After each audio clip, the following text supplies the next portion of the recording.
Bonjour les amis. Une belle petite promenade sur ma petite plage de l'île du Repos. Plein de bois de castor comme vous voyez. Je ne sais pas si vous voyez, mais plein de bois de castor. Ça c'est du bois que les castors se font en réserve. Hein. C'est des branches quand ils coupent des arbres, ils ramassent les branches puis ils accumulent ça à proximité de leur cabane, là, leur hutte là, qui se font. Je sais pas si vous avez déjà vu ça. Au Québec, les castors, on donne un coup de pied dans une poubelle et en sort 4. Là. Ouais, c'est ça. Puis là, ils accumulent ces branches-là, à proximité de leur hutte. Puis pendant l'hiver, ben là, ils mangent l'écorce, les branches. Fait que quand le printemps arrive comme ça, ben, la grève est remplie de bois de castor qui a flotté puis qui s'est ramassé avec le courant sur le bord de la plage. Quand il y a du castor à proximité, c'est sûr. Là. C'est sûr que s'il n'y a pas de castor dans le coin, il n'y aura pas de bois de castor. Les autres, on va appeler ça du bois de grève aussi. Là. C'est du bois, mais c'est vraiment du bois de castor. Le bois de grève, c'est plus quand c'est un arbre qui est tombé à l'eau. Ou de la flottaison. Là, parce que bon, ici avant, c'était, on en a une preuve là, c'est ce qu'on appelle une pitoune. C'est un bio de bois qui dans le temps, quand il dravait, quand il bûchait, il vidait les chantiers en forêt, là, en amont de la rivière, ben, avec la drave, il dravait le bois. Donc, la rivière Péribonka, c'est un lieu où les fosses de la rivière, il y a des endroits qui disent que jusqu'à 50-60 pieds d'épais de pitoune au fond. Parce qu'il y en a qui calaient. Ça fait que c'est ça. Puis là, ben, ça fait depuis les années 90 que la drave est arrêtée là, sur le lac Saint-Jean. En tout cas, ceux qui ne sont pas du coin, qui sont d'Europe, un peu partout, là, en dehors de la région, ben, vous aurez eu une petite version historique. Bon, j'ai plein de petits sujets en tête, puis je les lance comme ça sans trop réfléchir, encore une fois. C'est toujours des... Ben, il y a des fois que c'est des vécus, il y a des fois que c'est des sujets qui sont inspirés par des séances de régression. Puis là, ce temps-ci, là, j'ai vraiment beaucoup de sujets qui sont intéressants à discuter. Parce que c'est incroyable quand même à chaque séance, il y a tout le temps des nouvelles informations, des fois des concepts. Puis ça, ça vient, comment je dirais ça, ça vient un petit peu, je vais trouver la bonne façon de le dire, là. Ça vient un peu ébranler nos paradigmes personnels, hein, notre système de croyances, tout ça. Puis des fois, on pense qu'on a une bonne compréhension de quelque chose. Puis finalement, on se rend compte qu'on est assez novice dans le domaine. Puis bon, ce que je voulais vous parler, c'était les missions de vie. Donc, ça, les missions de vie, là, c'est quelque chose que, pour certains, ça ne veut pas dire grand-chose, pour d'autres, ça veut tout dire. Moi, ma mission de vie, je l'ai trouvée à 48 ans, tu sais. J'ai vraiment trouvé ma mission de vie. Avant, je dirais pas que je me cherchais, mais quelque part, oui. Hein. Quand on dit qu'on se cherche, parce que je pense qu'on n'a pas trouvé notre mission de vie.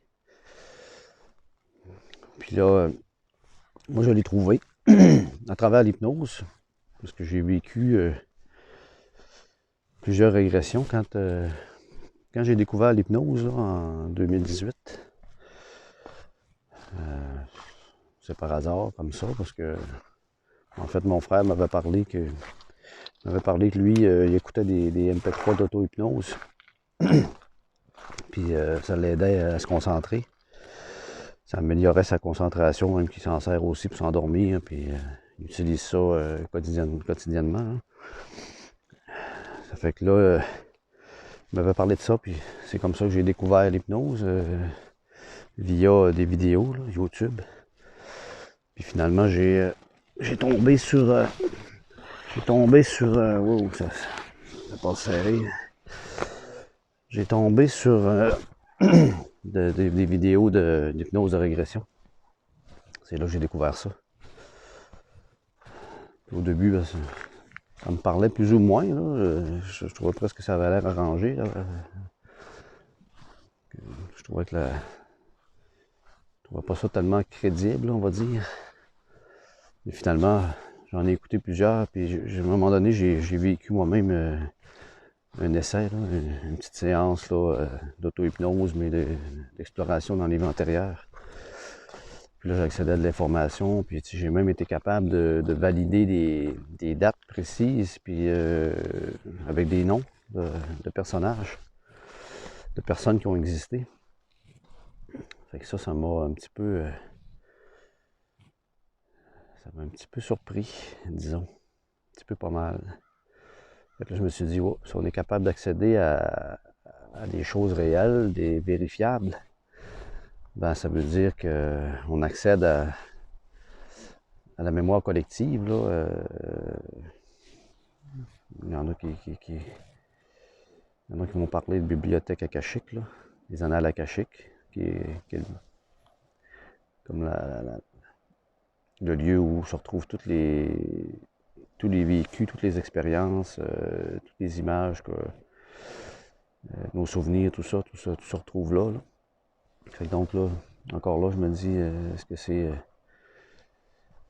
que c'est à ça que j'ai accédé? Là? J'ai pas vérifié par la suite. Là. Fait que, parce que, bon, je pense que quand on retourne chercher des informations comme ça, je pense que c'est plus au niveau des annales. S'il y en a qui sont plus expérimentés que moi à ce niveau-là, vous me le direz, mais moi j'ai l'impression que, parce que la conscience collective, je pense que c'est juste la conscience du moment ressentie au niveau collectif. Là. En tout cas, bref, j'étais en train de perdre mon sujet. Là.